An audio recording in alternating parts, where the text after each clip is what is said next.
আসসালামু আলাইকুম। এখন দেখবেন সংবাদ শিরোনাম। মাদক বিক্রির হটস্পট হয়ে উঠেছে মোহাম্মদপুর। অপরাধ জগতে নিয়ন্ত্রণ নিয়ে প্রতিদিনই রক্তক্ষয়ী সংঘর্ষ। অনুসন্ধানী সাংবাদিকতায় পশ্চিমা অনেক দেশের চেয়ে বাংলাদেশের অবস্থান ভালো, মত বিদেশি বিশেষজ্ঞদের। বললেন প্রতিবেদন প্রকাশে আছে অর্থ ও রাজনৈতিক বাধা। দুর্নীতির দায়ে চাকরিচ্যুত হয়েও বরিশাল সিটি কর্পোরেশনের 2 পদে বহাল নুরুল ইসলাম। নিয়োগ পরীক্ষায় অনিয়মের অভিযোগ, নিয়ম মাফিক কর দেন না নিজ ভবনের। সারা দেশে ধীরে ধীরে জমে উঠছে কোরবানির হাট। চাহিদা বেশি মাঝারি ও ছোট পশুর। অনলাইনে গরু কেনায় আগ্রহ বেশি রাজধানীর ক্রেতাদের। এতক্ষণ দেখছিলেন সংবাদ শিরোনাম, এবারে দেখবেন বিস্তারিত। মোহাম্মদপুর নাম শুনলেই এখন অনেকেই আতঙ্কে কেঁপে ওঠেন। হত্যা, মাদক ব্যবসা, ছিনতাই, চাঁদাবাজি, কিশোর গ্যাংয়ের দৌরাত্ম্য কি নেই এখানে? মাদক ব্যবসা আর আধিপত্যের লড়াইয়ে মূলত মোহাম্মদপুরে অস্ত্রের ঝনঝনানি। রাত নামলে স্থানীয়দের চলাচলও গা ছমছম অবস্থা। সন্ত্রাসীদের সাথে পুলিশের যোগসাজশের অভিযোগও তুলছেন কেউ কেউ। রাজধানীর বুকে কিভাবে গড়ে উঠলো এমন নিয়ন্ত্রণহীন অপরাধ জগৎ? মুক্তিযুদ্ধের পর অবাঙালিদের পুনর্বাসনের জন্য গড়ে ওঠা জেনেভা ক্যাম্প। সময়ের পরিক্রমায় সে এলাকায় এখন রাজধানীর অন্যতম অপরাধপ্রবণ জনপদ। মোহাম্মদপুরের ঐতিহ্যবাহী বাবর রোড স্থানীয়দের কাছে এখন পরিচিত মাদকের হাট নামে। পরিচয় গোপন করে বাবর রোডে গিয়ে দেখা যায় এই পথে চলাচলকারীদের ঘিরে ধরছেন মাদক কারবারিরা। দিনে দুপুরে হতে হয় এমন অপ্রীতিকর পরিস্থিতির মুখোমুখি।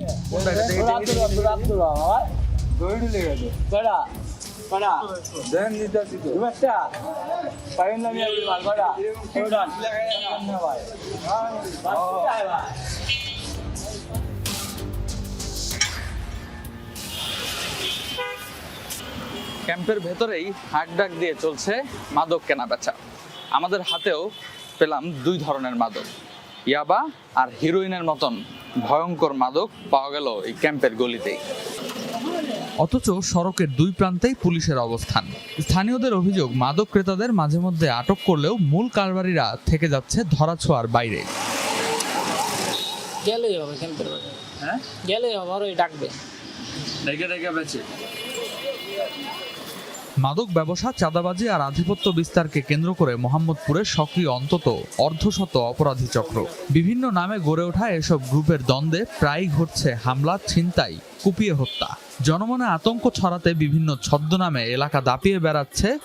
পারিবারিক নাম ইমন হোসেন, তবে এলাকায় পরিচিত ছিলেন অ্যালেক্স ইমন নামে। স্থানীয়দের ভাষ্য অনুযায়ী তিনি ছিলেন কথিত অ্যালেক্স গ্রুপের প্রধান। দিনের আলোতেই প্রতিপক্ষ আরমান সাব্বির গ্রুপের সদস্যরা প্রকাশ্যে কুপিয়ে হত্যা করে তাকে। হত্যার সেই দৃশ্য ছড়িয়ে পড়ে সিসিটিভি ফুটেজে। এই যে মারামারি দৌড়াদৌড়ি করতো খুব আইসা, আমি আইসা জড়াই ধরছি, জড়াই ধরাতে আমার এই যে এখন আমার এই যে গায়ে রক্ত। পরে দেই যে আমার ছেলের মাথা মতো সব কাটা, আর কেউ ধরতে দিতে আসে না। ও মরার পর শুনতেছি যে ওর 18টা মামলা ছিল। যদি ওর 18টা মামলা থাকেই থাকে, একটা মানুষের একটা মামলা থাকলে তো জেলে থাকে। দেশে অনুসন্ধানী সাংবাদিকতার পরিধি বেড়েছে, সাথে বেড়েছে ঝুঁকি। প্রতিবেদন প্রকাশে অর্থ ও রাজনীতির বাধা সবচেয়ে বেশি। তারপরও পশ্চিমা অনেক দেশের তুলনায় বাংলাদেশের অবস্থান ভালো বলে মত বিদেশি বিশেষজ্ঞদের। বলছেন বিশ্বের অনেক দেশে অনেক মিডিয়া যেখানে ব্যবসা গুটিয়ে নিচ্ছে, সেখানে বাংলাদেশে নতুন বিনিয়োগ আসছে। এটি ধরে রাখা গেলে অনুসন্ধানে তরুণ সাংবাদিকদের আগ্রহ বাড়বে। সাংবাদিকতায় ইনভেস্টিগেশন বা অনুসন্ধান শব্দের ব্যাপকতা অনেক। এটি সংবাদকর্মীর গতানুগতিক কাজের চেয়ে আলাদা। এখানে ভাবতে হয় অনেকটা গোয়েন্দা বা অপরাধ আইনজীবীর মতো। বের করে আনতে হয় খবরের পেছনের খবর, যা আগে কেউ শোনেনি বা দেখেনি। অনুসন্ধানী সাংবাদিকতার অন্যতম বৈশিষ্ট্য সতর্কতার সাথে কৌশল নির্বাচন এবং অপরাধ বা অনিয়মের একটি সম্ভাব্য ব্যাখ্যা দাঁড় করিয়ে সেই সত্যতা নিখুঁতভাবে প্রমাণ করা।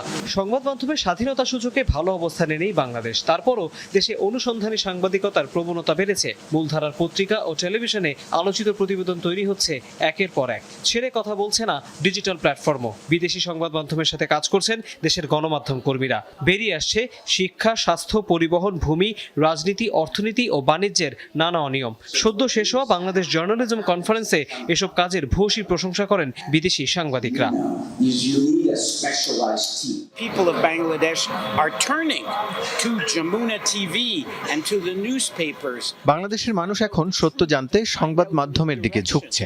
তাই আমি মনে করি এখানে গল্প পৌঁছে দেওয়ার একটা দারুণ সুযোগ আছে। আমি কানাডা থেকে এসেছি। এখানে অনেক টিভি স্টেশন আর খবরের কাগজ বন্ধ হয়ে যাচ্ছে। যেখানে আগে 3টা অনুসন্ধানী শো ছিল, এখন সেখানে মাত্র একটা। কিন্তু বাংলাদেশে নতুন নতুন টিভি স্টেশন আসছে, আপনাদের অনেক অনুসন্ধানী শো আছে। But in Bangladesh, you have new TV stations.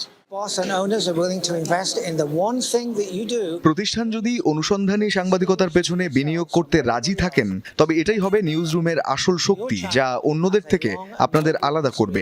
বাংলাদেশে এই ধরনের সাহসী সাংবাদিকতার গৌরবময় ইতিহাস আছে। এটা কেবল লোক দেখানোর জন্য নয়, বরং যেখানে পরিবর্তন দরকার সেখানে অন্ধকারে আলো ফেলার মতো।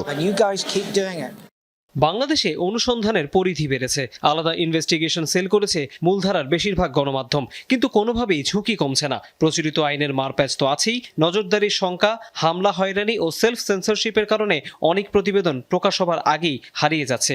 সাংবাদিকতা ছেড়ে বিকল্প পেশায় গিয়েছেন অনেকে। আপনি একসময় পঙ্গু হাসপাতালের দালাল ছিলেন, এখন একটা হাসপাতালে মালিক, এবং আপনার হাসপাতালে যারা ডাক্তার নয় তারা উঠি করে। আপনার বক্তব্য?